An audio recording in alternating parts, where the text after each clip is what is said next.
Assalamualaikum warahmatullahi wabarakatuh. Perkenalkan, saya Wahidatul Imamah, NIM 1911310056 dari Gizi 5B dari kampus Institut Kesehatan Bisnis dan Surabaya akan menjelaskan tentang dua jurnal dari dua PPT. Yang pertama yaitu tentang sejarah singkat obat dari ekstrak tumbuhan untuk teknologi DNA. Hubungan kuno, Cina, kedokteran, dan agama. Seni ramalan pertama kali diketahui digunakan dalam pengobatan Babilonia Asyur, bersama dengan penggunaan astrologi untuk menentukan pengaruh konstelasi bintang pada kesejahteraan manusia dan etika medis. Dua aspek lain biasanya diuraikan selain ramalan, pengusiran setan, dan perawatan medis dicampur bersama untuk membentuk gambaran gabungan. Kimia modern sebagai dasar konsep obat modern. Abad ke-18 menyimpulkan kemajuannya dalam kimia dengan lingkungan yang antusias. James Priestley pada tahun 1733 hingga 1804 di Britania Raya, Carl Wilhelm Sichel pada tahun 1742 hingga 1786 di Swedia, Antoine Augustin Lavoisier pada tahun 1743 hingga 1794 di Prancis mencabut praktik alkemis dengan mengajukan makna yang tepat untuk reaktivitas kimia dan memberikan kepada sejumlah besar zat status reagen kimia. Mereka menggulingkan doktrin phlogiston yang menyatakan bahwa komponen materi phlogiston dilepaskan oleh suatu zat dalam proses pembakaran. Teori ini telah bertahan selama 1 abad, selama paruh pertama abad ke-19. Studi tentang obat-obatan termasuk dalam materi medika, istilah tradisional lama di mana apoteker dianggap sebagai deskripsi obat dan cara mendapatkannya. Kelahiran kimia organik. Perubahan radikal dalam pengembangan bahan kimia baru terjadi ketika batu bara dan kemudian penyulingan minyak menawarkan begitu banyak peluang. Setelah revolusi kimia pertama, lahirnya kimia organik juga merupakan lompatan maju dalam perkembangan industri kimia. Setelah ekstrak parafin, kimia turunan karbon dikembangkan dengan banyak konsekuensi di industri selama sepertiga kedua abad ini. Ekstraksi alkaloid dari tanaman. Evolusi lain dalam konsep obat-obatan membentuk dasar dari revolusi lain. Banyak apoteker, terutama di Prancis dan Jerman, didorong oleh peningkatan pengetahuan dalam prosedur ekstraksi, mencoba mengisolasi zat yang bertanggung jawab atas kerja obat. Polifarmasi harus dihapuskan. Pierre Joseph Pelletier pada tahun 1788 hingga 1842 dan Francois Burgundy pada tahun 1783 hingga 1855 menemukan alkaloid pertama yang pernah diisolasi dalam IPK tradisional. Apoteker dan dokter berhasil memurnikan emetin dari pekakuanha pada tahun 1817. Salisilat dan aspirin. Prinsip aktif lain yang segera diekstraksi dari tanaman adalah asam salisilat, willow, dan salisin.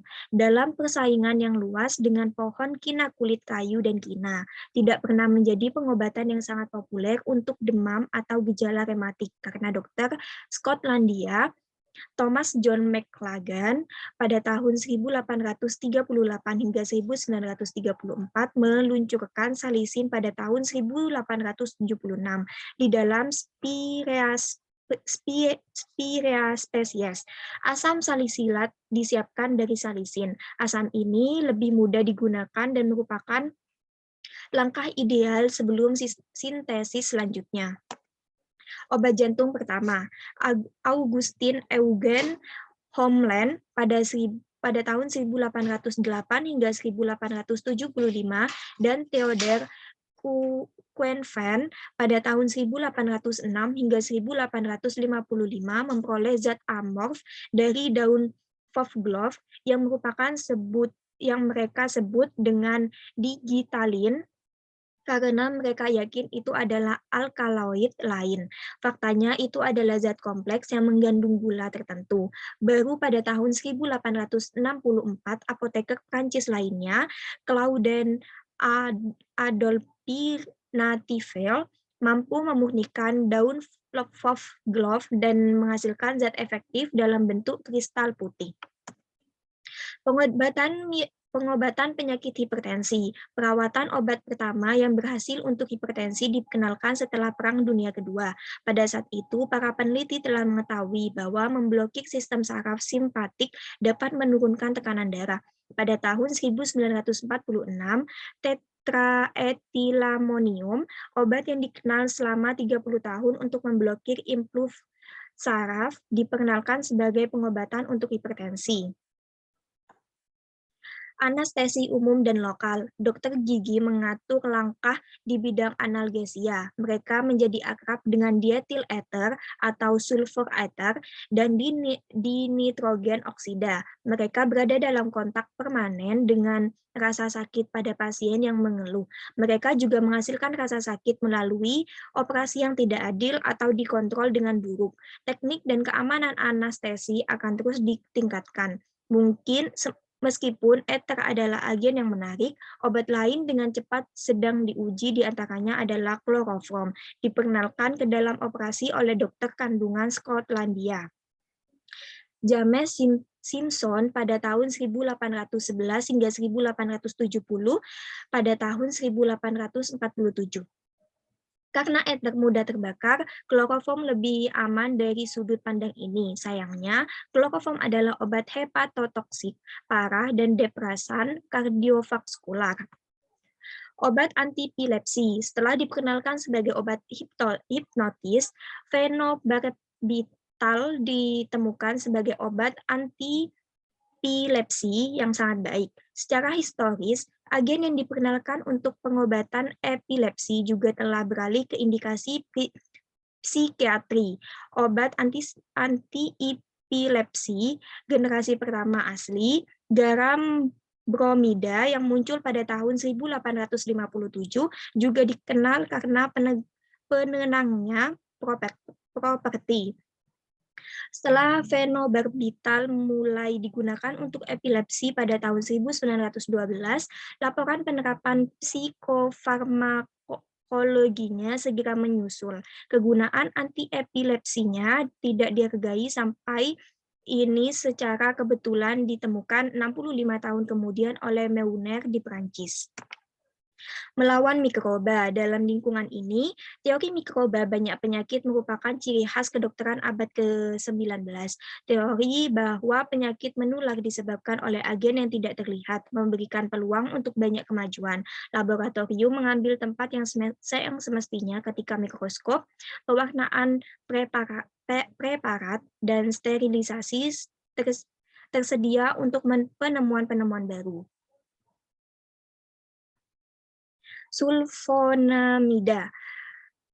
Terobosan ini datang dari sisi yang tak terduga dari bidang ilmiah, industri pewarna. Pada tahun 1865, Friedrich Engelhart pada tahun 1821 hingga 1902 mendirikan Badisi Anilin and Soda Fabrik AG atau biasa dikenal BASF, perusahaan memproduksi pewarna dan prekursor batu bara, mendapatkan posisi terdepan di pewarna dunia pasar hanya dalam beberapa dekade. Permintaan pewarna kuat mencerminkan pertumbuhan penduduk yang menjolak. Diimbangi oleh industri tekstil, produk pertama BASF termasuk pewarna anilin. Antibiotik. Pada tahun 1930-an juga merupakan awal dari babak baru era baru ini, lahirnya pengobatan antibiotik. Antibiotik pertama yang pernah digunakan adalah gramisidin, antibiotik alami pertama yang diekstraksi dari bakteri tanah. Pada tahun 1948, Benjamin M. Duggar pada tahun 1872 hingga 1956, seorang profesor di University of Wisconsin dan konsultan untuk Lederle mengisolasi klortetrasilin dari Streptomyces aurefaciens. Klortetrasilin juga disebut aureomycin, adalah antibiotik tetrasiklin pertama dan antibiotik spektrum luas pertama.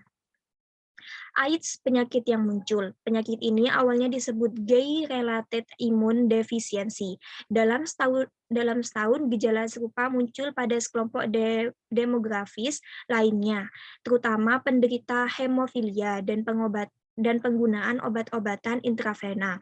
CDC mengganti nama penyakit Axenfeld Immune Deficiency Syndrome atau AIDS pada akhir tahun 1983. CDC telah mencatat sekitar 3.000 kasus wabah baru ini. Prospek pasien AIDS tidak bagus, hampir setengahnya sudah meninggal. 20 tahun kemudian, lebih dari 30 juta kasus diperkirakan di seluruh dunia. Obat pertama yang diperkenalkan untuk mengobati penyakit ini adalah AZT, analogtimidin. AZT telah dikembangkan pada tahun 1964 sebagai obat anti kanker oleh Jerome Horowitz dari Michigan Cancer Foundation. Obat untuk gangguan endokrin. Beberapa terobosan penting dalam pengobatan metabolik dibuat pada tahun 1890-an, tetapi ini adalah pengecualian daripada kejadian biasanya. Pada tahun 1891, Mizedem diobati dengan suntikan tiroid domba. Jika insulin merevolusi pengobatan diabetes mellitus, penemuan kortison adalah revolusi lain dalam manajemen inflamasi dan artritis. Penemuan kortikosteroid sebagai terapi dapat dikaitkan dengan Thomas Addison pada tahun 1793 hingga 1860 yang membuat hubungan antara kelenjar adrenal dan penyakit langka Addison pada tahun 1855.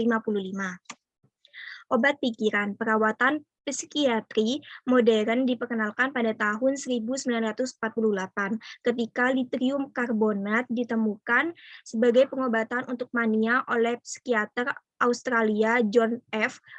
Catt. Jenis antidepresan ampuh inhibitor monoamin oksidam atau MAOI dikembangkan pada tahun 1950-an.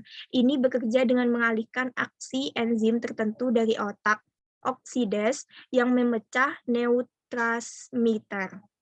Otak dengan demikian telah dimandikan dalam jumlah neurotransmitter ekstra dan mampu melawan depresi. Obat untuk imunosupresi. Glukortikoid mengarahkan aktivitas imunosupresif dan antiinflamasi, terutama dengan menghambat ekspresi gen untuk interleukin 2 dan mediator lainnya. Setelah tahun 1950-an dan 1960-an, ketika kortikosteroid diusulkan untuk mencegah penolakan organ pada transplantasi ginjal, pembedahan pemasukan era baru optimisme yang ditandai dengan peningkatan tingkat kelangsungan hidup allograft ketika tipe jaringan dan obat imunosupresi baru seperti siklosporin A diperkenalkan. Kimia terhadap kanker. Sejak penggunaan podopilum di Cina kuno, banyak turunan nabati dari tanaman ini digunakan dalam kemoterapi kanker. 2 glikosida diekstraksi dari podopil untuk menyiapkan keturunan semisintetik. Podopilotoksin, etoposiden, dan teniposid. Penggunaan klinis Taxol termasuk banyak tumor padat dengan hasil terbaik pada kanker ovarium dan payudara. Ekstraksi Taxol, Paxlitaxel dari kulit pohon yew cukup sulit. 3 pohon diperlukan untuk 1 gram obat atau 1 siklus kemoterapi. Dari genetika ke teknologi DNA, pada tahun 1935, Georgi W. Bentley pada tahun 1903 hingga 1989 sebelum mereka bekerja sama dengan Elwood L. Tatum pada tahun 1909 hingga 1975 mulai mempelajari perkembangan pigmen mata di Drosophila dengan Boris Ephrussi pada tahun 1901 sampai 1979 setelah menghasilkan mutan dari Neurospora crassa, cetakan roti dengan iradiasi dan mencari fenotipe yang menarik. Mereka menyimpulkan dalam laporan tahun 1940 bahwa setiap gen menghasilkan enzim tunggal. Juga disebut konsep gen tunggal hingga enzim tunggal. Selanjutnya, PPT selanjutnya yaitu jurnal tentang sejarah singkat obat-obatan. Obat didefinisikan sebagai barang, uang yang dimaksudkan untuk digunakan dalam diagnosis, penyembuhan, pengurangan, pengobatan, atau pencegahan penyakit pada manusia atau hewan. Penemuan obat. Obat pertama kemungkinan besar ditemukan melalui kecelakaan dan pengamatan. Ketika manusia purba mencoba berbagai zat tumbuhan, hewan, dan mineral. Mereka menyadari bahwa beberapa zat menghasilkan efek tertentu. Mereka kemudian dapat menggunakan zat tersebut dan mereka mewariskan pengetahuan tentang obat dari generasi ke generasi lainnya. Catatan awal obat alami. Dengan perkembangan menulis dan kemampuan merekam pengetahuan, informasi yang diturunkan dari generasi ke generasi diperluas mencakup pengetahuan terorganisir tentang zat obat. Catatan awal menunjukkan bahwa penggunaan obat-obatan seperti jamu, bubuk, dan tapal memiliki tempat dalam agama dan mistisme, serta obat-obatan. Dioscorides dari Asia Kecil adalah kontributor penting berikutnya dalam sejarah obat-obatan. Bekerja dengan tanaman obat-obatan dari sumber mineral dan hewani, Dioscorides mencatat nama obat, sumber obat, identifikasi obat, persiapan, dosis, dan penggunaan. Obat di abad tengah. Selama abad pertengahan, banyak penekanan ditempatkan pada menggabungkan beberapa bahan dalam obat-obatan, sehingga mereka dapat digunakan untuk penyakit apapun. Abad pertengahan menghasilkan sedikit kemajuan di bidang farmasi, namun selama ini orang-orang Arab berkontribusi pada pengetahuan obat dengan mencatat informasi baru tentang persiapan mentah, tukar tambah obat-obatan, dan rempah-rempahan. Beberapa di antaranya juga dianggap memiliki khasiat berlanjut sepanjang abad pertengahan. Farmasi di awal waktu modern. Pada tahun 1498, farmakope resmi pertama diterbitkan di Flores, Italia. Tujuannya adalah untuk menyediakan sumber standar farmasi yang seragam. Pada saat itu, apoteker mirip dengan apoteker modern, menyiapkan dan menjual bahan obat. Penemuan obat usia modern.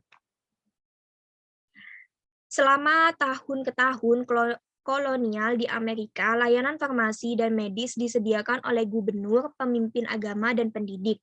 Orang-orang menggunakan obat-obatan impor serta obat-obatan yang berasal dari tanaman lokal. Setelah tahun 1950-an, eksplorasi ilmiah dalam industri obat hewan mulai meningkat dan meskipun faktor ekonomi dan sosial masih berkontribusi terhadap kemajuan yang lebih lambat di bidang ini, pertumbuhan signifikan telah terjadi selama 20 abad dan ke-21 abad. Perubahan luar biasa telah terjadi dalam produksi dan penggunaan obat-obatan manusia dan hewan.